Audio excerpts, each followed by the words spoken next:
जीवन में सफलता कैसे पाएं?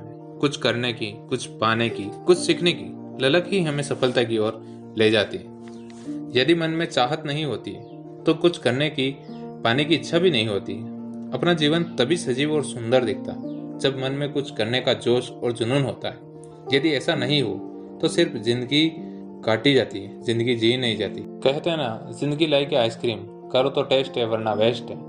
जिंदगी जी भी सकते हैं और जिंदगी काट भी सकते हैं। जब आप जिंदगी जीते हैं तो हमेशा सबको खुशियां बांटते हैं, और जब आप जिंदगी काटते हैं ना तो सबको शिकायतें करते ही फिरते हैं। आपको अपने भावी जिंदगी के लिए कुछ लक्ष्य बनाने होंगे, इसका सही व सार्थक उपयोग करना ही होगा। आने वाले भावी जीवन की तैयारी हमें आज से ही करनी होगी, तभी आगे जाके हमें भावी भविष्य मिलेगा। कहते हैं ना, बूंद बूंद करके घड़ा भरता है, यानी रोज थोड़ा थोड़ा अगर सफलता के मार्ग पे चलेंगे तो एक दिन मंजिल मिल ही जाएगी। धोनी कहते हैं, जब आपने साल भर मेहनत की है तो एक दिन में कोई फर्क नहीं पड़ता, आप असफल नहीं होंगे। यदि आपने साल भर मेहनत नहीं की है तो भी एक दिन में फर्क नहीं पड़ता, आप तब भी सफल नहीं होंगे। यानी आपको सफलता प्राप्ति के लिए लगातार मेहनत करनी ही होगी। रोनाल्डो एक ऐसे व्यक्ति हैं जिन्होंने अपना जीवन निम्न स्तर से शुरू किया, लेकिन निश्चित लक्ष्य व उत्तम कार्य योजना के कारण आज वे एक सफल फुटबॉलर बन चुके हैं। वह सर्वाधिक कमाई करने वाले खिलाड़ी बन चुके हैं। वे कहते हैं, देर से सोओ जल्दी उठो, ज्यादा मेहनत करो। यानी कि जब सारे खिलाड़ी थक कर सोने चले जाते थे तब भी वे प्रैक्टिस करते थे, और जब सवेरे सारे खिलाड़ी सोए होते थे तब भी वे उठकर प्रैक्टिस करने लगते थे। हार्ड वर्क व डेडिकेशन दोनों आपको सोने सा निखार दिला सकते हैं, दुनिया में एक ब्रांड बनाकर पेश कर सकते हैं जहां सिर्फ आपका नाम ही काफी। कुछ ऐसी बातें जो हमें न केवल सफल बनाती है, जीवन में साहस और उत्साह भी भर देती है। नंबर 1, लक्ष्य का निर्धारण। यह तय करें कि आपको क्या करना है, और इसका चुनाव हमें अपनी खुशी से करना है, किसी के कहने से नहीं। तभी हम इसमें 100% दे पाएंगे और लक्ष्य की प्राप्ति के लिए तन मन धन से कार्य कर पाएंगे।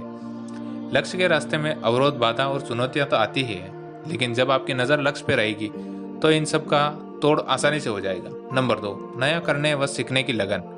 व्यक्ति की उम्र चाहे जो भी हो, उसके मन में सदैव कुछ नया सीखने की ललक रहनी ही चाहिए। ये ना सोचें कि बहुत सीख लिया, अब सीख कर क्या करना है। यही सोच असफलता के मार्ग पर पहला कदम होती है, जो आगे बढ़ने से रोक देती है। सीखने की कोई उम्र नहीं होती, न ही ज्ञान की कोई सीमा होती। नंबर 3, सकारात्मक सोच। आगे बढ़ने व सफल होने के लिए सकारात्मक सोच जरूरी है। सकारात्मक सोच से ही रास्ते सरल व साफ दिखाई देते हैं, जिन पर चलना आसान हो जाता है। हर पड़ाव से सीखने को मिलता है, चाहे वो बुरा ही अनुभव क्यों न हो, लेकिन सकारात्मक सोच से आगे बढ़ने का साहस मिलता है और उत्साह का संचार होता है। नंबर 4, योजना का निर्धारण। लक्ष्य तक पहुंचने का मार्ग योजना ही तो है। योजना के अनुसार ही मंजिल पर समय पर पहुंचा जा सकता है। योजना निर्धारण में सावधानी रखनी चाहिए, क्योंकि यदि योजना विफल हो जाती है तो लक्ष्य से हम दूर हो जाते हैं, लक्ष्य प्राप्ति में देरी हो जाती है। योजना के अनुरूप ही सही गति आगे बढ़ना भी महत्वपूर्ण होता है। नंबर 5, अनवरत प्रयास। प्रयास हमारा वो हथियार है जो हमें हमेशा विजयी करवाता है।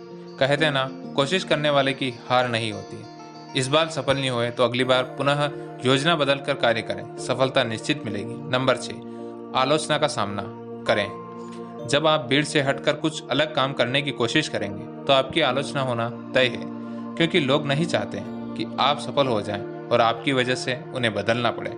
आलोचना मन को विचलित कर देती है, इससे घबराएं नहीं, यह हमें संभल कर चलना सिखाती है। हमें सदैव प्रशंसा ही मिले यह जरूरी तो नहीं। कभी कभी हम ऐसे काम कर देते हैं जिसकी वजह से हमें आलोचना का सामना करना पड़ता है। वह आलोचना सच्ची हो तो देखें और सुधार करें, और यदि वो आलोचना झूठी हो तो जाने दें। झूठ तो वैसे भी है, क्योंकि झूठ के हाथ पैर नहीं होते, एक दिन सच सामने आ ही जाएगा। आलोचना हमें सजग व साहसी बनाती है। कई आलोचनाएं रॉकेट में ईंधन का कार्य करती है, यानी कि आपको मोटिवेट करके आगे बढ़ने पर मजबूर कर देती है। नंबर 7, सहजता बनाए रखें। सबसे जरूरी है हम अपने जीवन में सहजता बनाए रखें, क्योंकि हमारे जीवन में उतार चढ़ाव आते ही रहते हैं। इससे घबराना नहीं चाहिए, न ही हारना चाहिए, न ही पीछे हटना चाहिए। सफलता का कोई मापदंड नहीं होता, यह हमारी सोच ही इसका मापदंड निर्धारित कर लेती है, वरना जितनी सफलता आप हासिल करो उतनी कम होती है। नंबर 8, जल्दबाजी न करें। जल्दबाजी से किया हुआ काम कभी भी गलत मार्ग पर धकेल देता है, और जल्दी में किए गए काम में हमेशा कमी रहती है। कहते हैं ना, जल्दी का काम शैतान का। यदि आप किसी काम में जल्दबाजी कर सफल हो जाते हैं तो वो सफलता भी जल्दबाजी में आकर जल्दबाजी से चली जाती है। इसीलिए हर कार्य को पर्याप्त समय देते हुए ही करें। अपने पर संयम रखें और संयम के साथ कार्य करते रहें। नंबर 9, हार से न घबराएं। जब आपको हार मिले तो दुगने प्रयास से पुनः कार्य करना शुरू कर दें। कमियों को देखें, उन्हें दूर करें और दृढ़ संकल्प के साथ प्रयत्न करना शुरू कर दें। ऐसा नहीं है कि एक हार से आपके सारे सफलता के रास्ते बंद हो गए। यह योजना काम नहीं आई तो दूसरी योजना जरूर सफल होगी। जब रास्ता बंद होता है तो 1000 रास्ते खुल जाते हैं। आप भी अपने जीवन में इन 9 बिंदुओं को अपनाकर उत्तम सफलता पा सकते हैं। आपने भी जीवन में कभी सफलता पाई है, स्कूल व कॉलेज में पास हुए हैं, तो आप में भी वो सब है जो एक सफल व्यक्ति में है। आज ही नई योजना बनाएं और सफलता की मार्ग पर चलें। आपने जीवन में क्या क्या सफलता पाई है वो नीचे कमेंट करके बताएं। धन्यवाद। वीडियो पसंद आया हो तो वीडियो को लाइक, शेयर एंड सब्सक्राइब करें, साथ ही साथ कमेंट भी करें। धन्यवाद।